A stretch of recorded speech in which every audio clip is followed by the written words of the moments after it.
The vastness of space held its breath as the patrol ship Aurora's light cut through the darkness of the neutral zone. Captain Darius Hayes stood on the bridge, his steady gaze fixed on the holographic display that mapped the surrounding sector. Asteroid fragments and occasional cargo ship signals were the only interruptions in this otherwise quiet corner of the galaxy. "Captain, we're approaching the edge of our patrol zone," announced Commander Althea Stone, her voice carrying the crisp efficiency that had made her Darius's most trusted officer. Darius nodded, running a hand through his dark hair. "Maintain course and speed. I want to complete one more sweep before we turn back." The Federation had tasked them with routine observation in this neutral territory, a buffer between their space and regions controlled by less friendly species. It was peaceful work, if somewhat uneventful. Darius had found himself almost wishing for some minor incident to break the monotony. He should have known better than to tempt fate. "Sir, I'm picking up something unusual," called Lieutenant Kaido Reeves from the communication station. The young officer's brow furrowed as he adjusted parameters on his console. A small transport vessel, drifting at coordinates 227 Mark 84. No identification signal. Darius straightened. On screen, the main view screen flickered, revealing a distant ship, battered and clearly wounded. Its hull design was unlike anything in the Federation registry, with flowing, organic curves that suggested non-human architecture. "Scan for life signs," Darius ordered. After a tense moment, the results appeared on his personal terminal. His eyes widened slightly. "Multiple biosignatures detected," reported Althea, leaning over her station. "But they're smaller than standard adult readings. And weak. Children." Dr. Jana Quinn had entered the bridge quietly, but her voice carried the weight of immediate concern. "Are we detecting children on that vessel?" "The readings are consistent with juvenile forms," Althea confirmed. "The ship appears to have sustained plasma weapon damage. Life support systems are failing." Darius didn't hesitate. "Helm, bring us alongside that vessel. Dr. Quinn, prepare your medical team. This is now a rescue operation." As the Aurora's light approached the damaged ship, Darius ordered the shields lowered to a diplomatic level and activated the emergency beacons. Universal signals of peaceful intent. The closer they drew, the more evident the extensive damage became. Scorch marks and hull breaches testified to a violent attack, while the vessel's unique construction suggested it belonged to one of the more reclusive species, the Venari, if Darius had to guess, based on the crystalline accents embedded in the hull design. "Whoever hit them wasn't interested in taking prisoners," murmured Althea, studying the damage pattern. "Or maybe they were, and that's precisely what troubles me," Darius replied. "Prepare a boarding party. I'll lead it myself." Althea's objection was immediate and expected. "Sir, protocol states that the captain should remain." "I'm well aware of protocol, Commander," Darius cut in, his tone gentle but firm. "But those are children over there, and I need to see this situation with my own eyes." As they prepared for boarding, Darius couldn't shake a feeling of unease. Who would attack a vessel carrying children? And why was it drifting, seemingly abandoned, in neutral space? The questions multiplied, but answers would have to wait. The silence from the damaged vessel was deafening, broken only by the occasional energy discharge from damaged systems. And with every passing minute, the life support readings from the alien ship grew weaker. "Time is running out," Darius said as he secured his environmental suit. "Let's move." The boarding team assembled in the transporter room. Darius, Althea, Dr. Quinn, and 2 security officers. As the transporter beam enveloped them in shimmering light, Darius steeled himself for whatever awaited them on the mysterious ship. They materialized in a darkened corridor. Emergency lighting cast eerie shadows across walls inscribed with flowing, unfamiliar script. The air was thin but breathable, carrying traces of smoke and the acrid scent of burned circuitry. "Life signs are stronger this way," Dr. Quinn whispered, indicating a sealed doorway ahead. Darius nodded to one of the security officers, who worked to bypass the door mechanism. After a moment, it slid open with a reluctant hiss. What lay beyond stole Darius's breath. Huddled together in the corner of what appeared to be a cargo hold were at least 24 children of various alien species. Most appeared to be Venari, with their characteristic luminescent skin and large, expressive eyes. Others were species Darius recognized from Federation records, but had never encountered personally. All looked frightened, hungry, and exhausted. Standing protectively before them was a tall, slender figure. Her skin held the same luminescence as the Venari children, but with deeper hues of blue and violet that suggested maturity. Her features were striking, angular yet graceful, with eyes that glowed with fierce determination. In her hands, she held a weapon unlike any Darius had seen, and it was pointed directly at his heart. Not one step closer, she warned, her voice melodic despite the threat it carried. Human. Darius slowly raised his hands, palms forward. We're here to help. I'm Captain Darius Hayes of the Federation starship Aurora's Light. Your ship is failing. Let us evacuate these children to safety. The woman's stance didn't waver. The last humans who offered help try to take our children for their experiments. Why should I trust you? Because we're their only chance right now, Darius replied honestly. He unclipped his sidearm and placed it on the floor, then straightened and stepped away from it. And because I'm willing to trust you first. Something flickered in her luminescent eyes. Surprise, perhaps, or a calculation being recalculated. One of the smallest children whimpered, clutching at what appeared to be a wounded arm. Dr. Quinn made an involuntary movement forward. Please, Quinn said softly. That child needs medical attention. Let me help. The standoff stretched for several heartbeats before the woman lowered her weapon slightly. If you betray this trust, human, it will be the last mistake you ever make, she said. I am Aliva, guardian of these children, and I will die before I let anyone harm them again. Darius nodded solemnly. I understand. You have my word. As Dr. Quinn moved forward to examine the injured child, Darius maintained eye contact with Aliva. Behind the hostility, he saw exhaustion, fear, and something that resonated with him deeply. The weight of responsibility for lives depending entirely on her decisions. What happened here? He asked gently. Aliva's jaw tightened. Krell Imperium. They've been hunting us for months. She glanced at the children, lowering her voice. These children possess abilities the Krell wish to weaponize.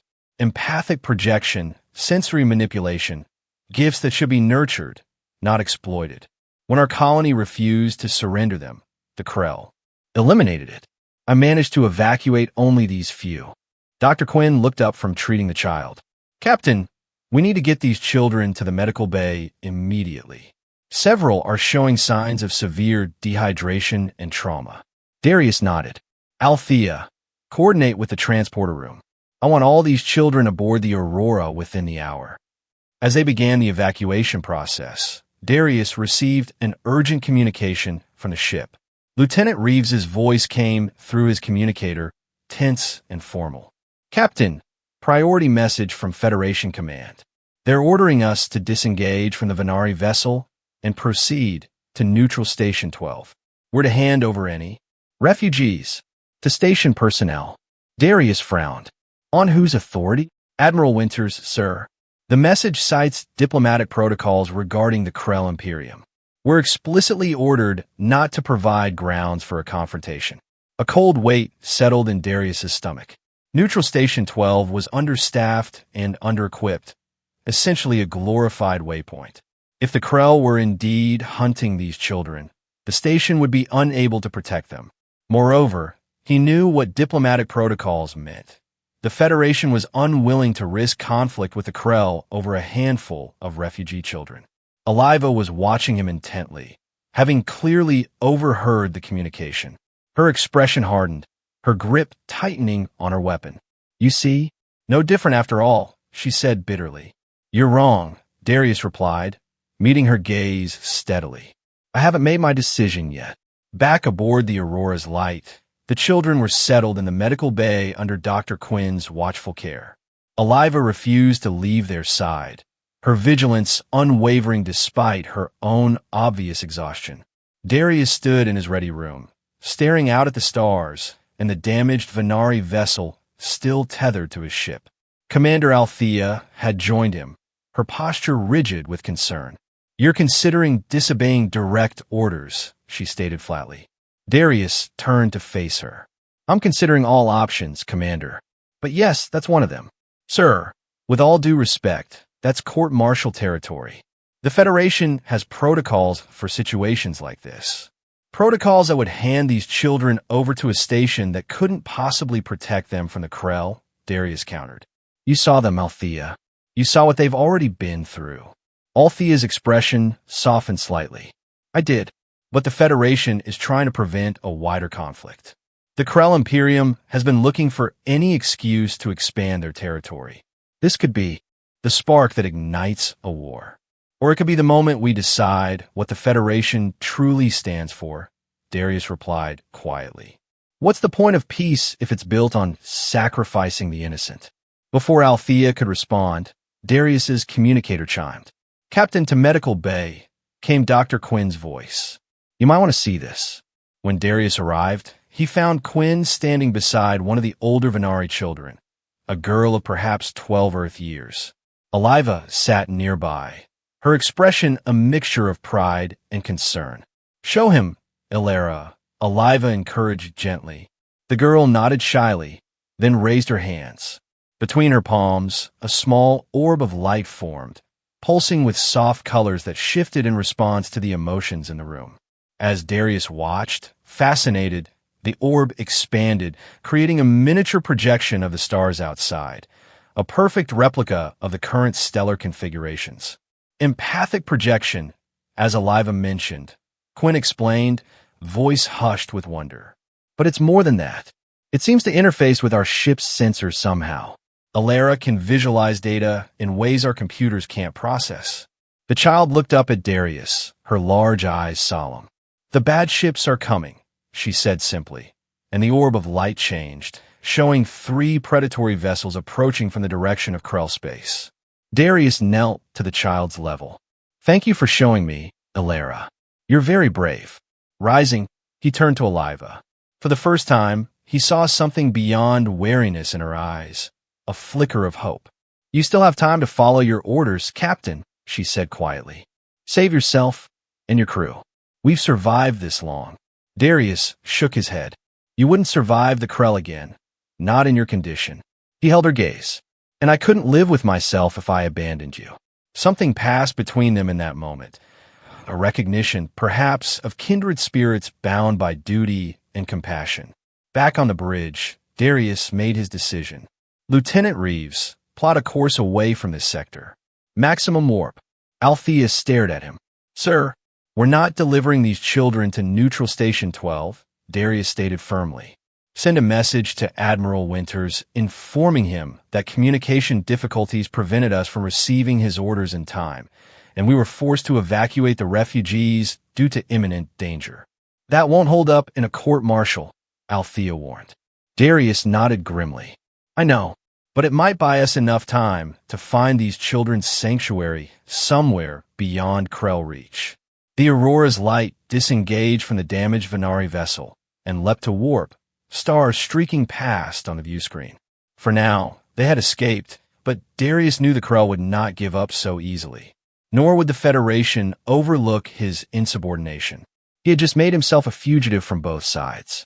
Hours later, as the ship maintained its course through the darkness between stars, Darius found Aliva in the observation lounge, staring out at the warp field surrounding the vessel. The children were finally sleeping, watched over by Dr. Quinn and her team. "You should rest," Darius said, moving to stand beside her. Aliva turned slightly, her luminescence casting soft patterns on the bulkhead. "As should you, Captain. Yet here we are." "Darius," he corrected. "I think we're past formalities." A small smile touched her lips. "Darius, then?" Silence stretched between them, comfortable rather than tense. "Why did you do it?" she finally asked. "Why risk everything for children who aren't even your species?" Darius considered the question. "Where I come from, Earth, we have a saying. The true measure of any society can be found in how it treats its most vulnerable members." He sighed. "The Federation doesn't always live up to its ideals. but I still believe in those ideals. Your Federation will punish you for this, she observed. Probably, he acknowledged with a wry smile. But some things are worth the cost. Eliva studied him, her luminescent eyes searching his face. You are. Not what I expected from a human. And what did you expect? Betrayal. Self-interest. Or at best, indifference. Her voice softened. My people have dealt with humans before. The encounters rarely ended well for us. I'm sorry for that, Darius said sincerely. But not all humans are the same, just as I imagine not all Venari are the same. Eliva nodded slowly. Fair point. After a moment, she added, my parents were researchers who studied human culture. Before the Krell, they believed our peoples could one day understand each other. I thought them naive. And now, her luminescence brightened slightly. Now, I may need to reconsider some assumptions. The ship's alert system interrupted their conversation, a red warning flashing across the nearest terminal. Darius accessed it quickly, his expression darkening. The Krell have found us. 3 warships, closing rapidly, he reported. We need to evade them. Together, they hurried to the bridge. Althea was already coordinating defensive measures, her earlier reluctance set aside in the face of immediate danger. They're hailing us, Captain, Lieutenant Reeves announced. On screen, Darius ordered.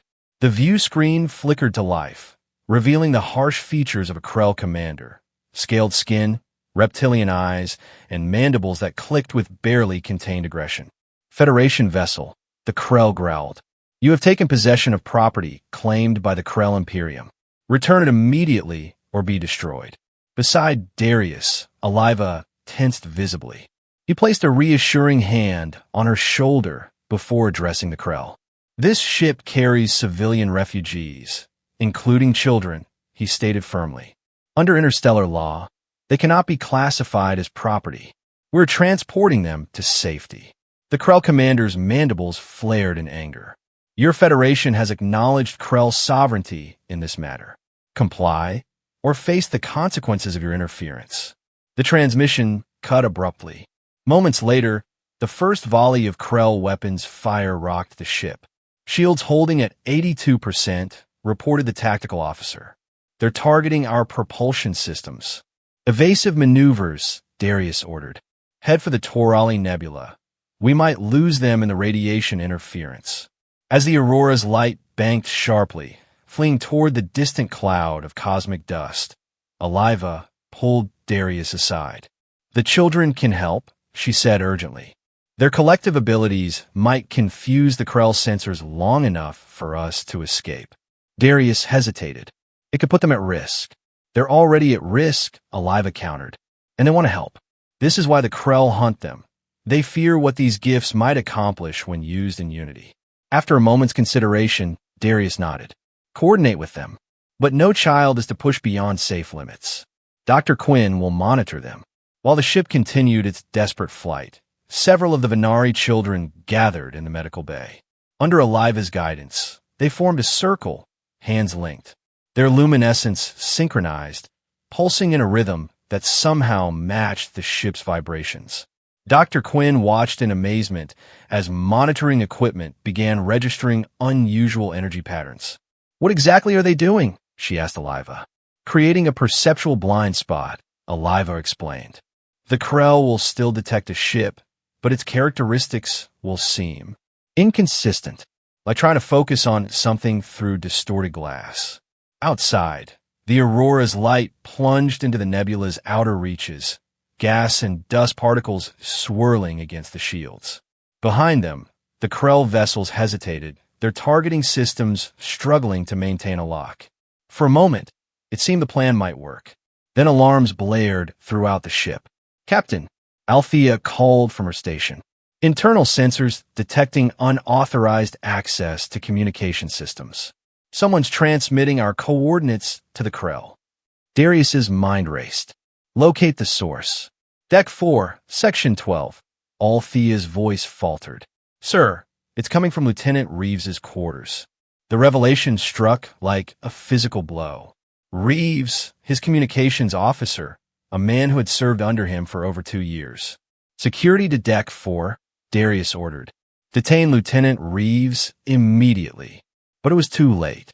As Aliva joined Darius on the bridge, they watched in dismay as the Krell ships adjusted course, compensating for the nebula's interference with new precision. The children can't maintain the shield much longer, Aliva warned. They're exhausting themselves. Darius met her eyes. Tell them to stop. We'll find another way. As the security team reported, Reeves had been apprehended, but not before he'd managed to sabotage several systems. Darius formulated a desperate plan. We need to separate, he said to Althea. I'll take the auxiliary craft and create a diversion. Make it look like I'm fleeing with the valuable cargo the Krell want. That's suicide, Althea protested. It's our best chance, Darius countered. While they pursue me, the Aurora can complete repairs and make the jump to Federation space. I'm going with you, Aliva declared. Darius shook his head. The children need you. They trust you. They also trust Dr. Quinn, Aliva insisted. And you'll need someone who understands Krell tactics. Their eyes locked in silent battle of wills. Finally, Darius relented. Prepare the auxiliary craft. We leave in 10 minutes. As they made their preparations, Darius delivered final instructions to Althea. If we don't make it back, get those children to Federation space. Find Admiral Chun. He's one of the few who might listen. Tell him what happened. Althea clasped his arm in the traditional gesture of respect. It has been an honor, Captain. The auxiliary craft, a short-range scout vessel equipped with minimal weapons, detached from the Aurora's light with a gentle shudder. Inside, Darius piloted while Aliva monitored the sensors. They've taken the bait, she reported as the Krell warships veered to intercept them. All three are breaking pursuit of the Aurora. Darius nodded grimly. Let's see how long we can keep them occupied. What followed was a harrowing chase through the nebula's swirling clouds. The scout vessel darted and weaved, Darius pushing its capabilities to the limit. Beside him, Aliva called out warnings and suggestions, her knowledge of Krell tactics proving invaluable. When the first direct hit struck their shields, the small craft bucked violently. Shields at 40%, Aliva reported, fingers dancing across the controls to reroute power. We can't take another hit like that. Darius steered them deeper into the nebula's heart, where radiation levels rose dangerously. The Krell ships are larger. They'll have more trouble maneuvering in the denser regions.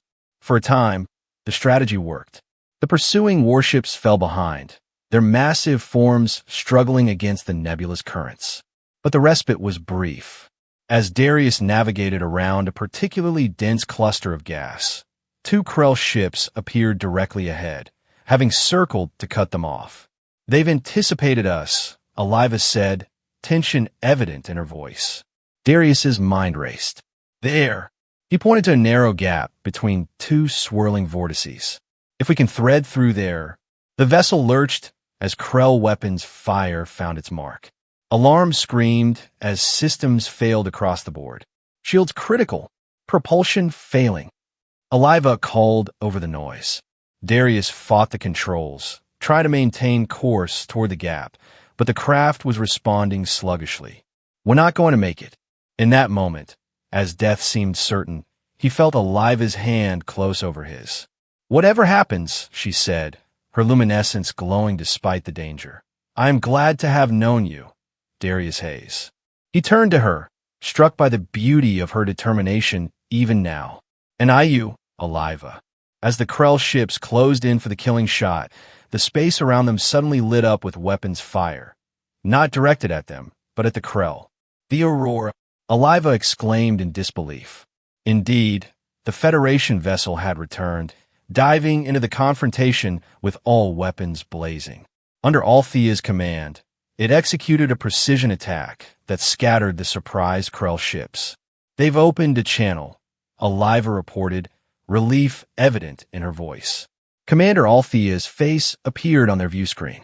Captain, we thought you might need some assistance. Darius couldn't suppress a smile. Your timing is impeccable, Commander. But what about my orders?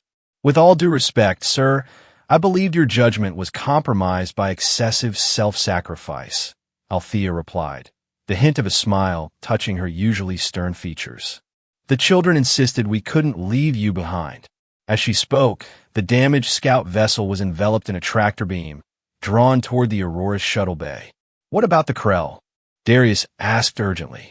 "They're regrouping, but we've bought ourselves some time," Althea responded. "And we've had some help." When Darius and Eliva returned to the bridge of the Aurora's light, they found an unexpected scene. The Venari children had gathered there, their combined luminescence creating patterns that flowed across the ship's sensors. "They've been doing this since we came back for you," Althea explained.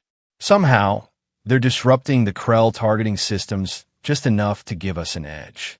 Alara, the child who had first demonstrated her abilities to Darius, stepped forward. "We can make the bad ships not see right," she said simply.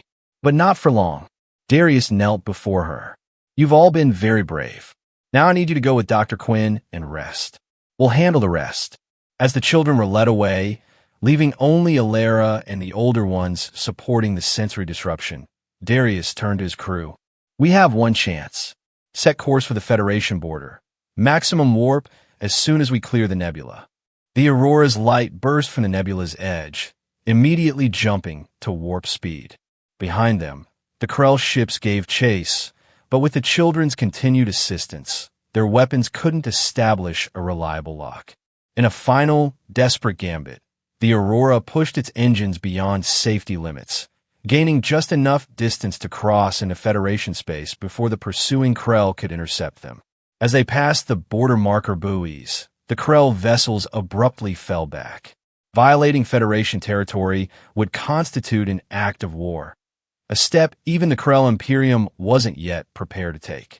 A cheer went up from the crew as the threat receded. Darius exchanged a look of profound relief with Eliva, who had remained at his side throughout. But their celebration was short-lived. On the communications channel, a message from Federation headquarters was waiting. Captain Hayes and the Aurora's Light were ordered to report to Starbase 74 immediately to explain their actions. "So, court-martial after all," Darius murmured. Eliva touched his arm gently. "Whatever happens, the children are safe. That's what matters." 2 days later, the Aurora's Light docked at Starbase 74. News of their arrival, and the unusual passengers they carried, had spread quickly. Media representatives and curious onlookers gathered to catch a glimpse of the Venari children and the captain who had defied orders to save them. Darius, dressed in his formal uniform, prepared to face the tribunal. Eliva insisted on accompanying him, along with several of the older children who wished to testify on his behalf. The hearing chamber was imposing, with its high ceiling and panel of stern-faced admirals. As the charges were read, violation of direct orders, unauthorized intervention in Krell territory, endangering Federation relations, Darius stood tall, unregretful. When given the opportunity to defend his actions, he spoke from the heart. The Federation was founded on principles of justice, compassion, and the protection of sentient rights, he began. These children were hunted not for any crime, but for the abilities they were born with. To have abandoned them to the Krell would have been to betray everything the Federation claims to stand for. He gestured to the Venari children and Eliva. "These are not statistics or diplomatic bargaining chips. They are people who have already lost their homes, their families, and nearly their lives. If protecting them was wrong, then I submit that our moral compass has drifted far from true north." Eliva stepped forward next, her luminescence subdued but dignified in the formal setting. "I once believed all humans were selfish creatures, concerned only with their own interests," she told the tribunal. "Captain Hayes and his crew have proven me wrong. They risked everything, their ship, their careers, their lives, for children of a species not their own. If that is not the definition of nobility, I do not know what is." One by one, several of the Venari children came forward, sharing through translators what they had experienced at the hands of the Krell and how the Aurora's crew had treated them with kindness and respect. The tribunal deliberated for hours. When they finally reconvened, the lead admiral's expression was unreadable.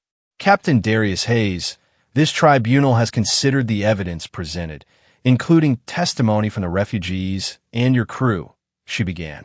"While your actions constituted a clear violation of orders, they also demonstrated the highest ideals of Federation service."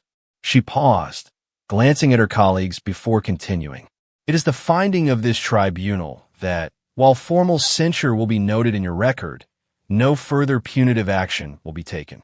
The Federation Council has also agreed to grant the Venari refugees protected status and will assist in finding them a suitable planet for resettlement." Relief washed over Darius. Beside him, Aliva's luminescence flared briefly with joy. However, the Admiral continued, "Be advised that the Krell Imperium has lodged a formal protest.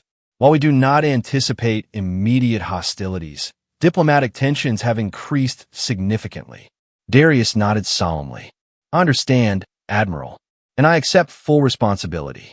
"As you should, Captain," she replied, but there was a hint of approval in her tone. "You're dismissed. The Aurora's Light will undergo repairs and resupply before escorting the refugees to their new home." Outside the hearing chamber, surrounded by the hum of the starbase, Darius and Aliva found a moment of privacy in a quiet observation area overlooking the docked ships. "You risked everything," Aliva said softly. "Your career, your freedom." Darius smiled. "Some things are worth the risk." She studied him, her luminescent eyes searching his. "What happens now?" "Now, we find your people a new home," he replied. "Somewhere safe, far from the Krell." Aliva stepped closer, her luminescence creating patterns of light that danced across his features. "And after that? What then, Darius Hayes?" He looked at her, seeing not just the fierce guardian who had stood ready to die protecting her charges, but the woman whose courage and devotion had moved him deeply. "That," he said softly, "depends partly on you." Her hand rose to touch his face, cool and tingling with energy. "The children need someone who understands them, who will protect them as they build a new life." Her eyes held his. "They've come to trust you almost as much as they trust me. Are you asking me to stay?" Darius whispered, "I'm suggesting that perhaps your journey doesn't end when ours begins," she replied. Then, with characteristic directness, she added, "And I have discovered that I do not wish to say goodbye to you." In answer, Darius gently drew her closer. Their lips met in a kiss that bridged worlds, different species, different backgrounds, united by shared values and growing affection. 3 weeks later, the Aurora's Light, fully repaired and resupplied, approached a verdant planet in a quiet sector far from both Federation politics and Krell influence. From the ship's observation deck, the Venari children pressed against the viewports, their luminescence rippling with excitement as they beheld their new home. "It's beautiful," Elara breathed, her small hand finding Darius's. "It is," he agreed, "and it's yours now." The Federation Council had designated the uninhabited planet as a protected reserve for the Venari refugees and any others of their kind who might find their way there. A small support team would remain to help them establish their colony, but governance would be their own. Aliva joined them at the viewport, her shoulder brushing against Darius's in a now familiar gesture of affection. "I never thought we would find safety again," she admitted quietly, "let alone a home." Darius turned to face her. "The Federation has granted me extended leave to assist with the colony's establishment. After that," he hesitated, "after that, I need to decide where my future lies." Aliva's luminescence brightened. "I can think of a colony that would welcome an experienced captain, especially one with a proven record of protecting those in need." Elara looked up at them both, her young face wise beyond her years. "You belong together," she stated simply. "I can see it in your lights." Darius smiled, taking Aliva's hand in his. "I believe she might be right." As the Aurora's Light began its descent toward the planet's surface, Darius looked out at the new world waiting below. His path had veered far from what he had once expected, but gazing at Aliva and the children they had saved together, he couldn't imagine choosing differently. Whatever challenges the future held, they would face them together, a human captain and an alien guardian, bound by courage, sacrifice, and a love that had found its way across the stars.